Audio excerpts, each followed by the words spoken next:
Co nie mogę zrobić? No lecieć. Szybko się skończy ta zabawa. No ale...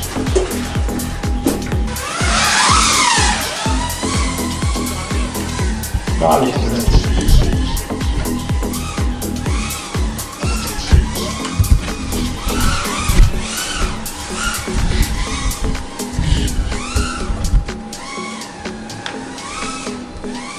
Ale już dużo minut.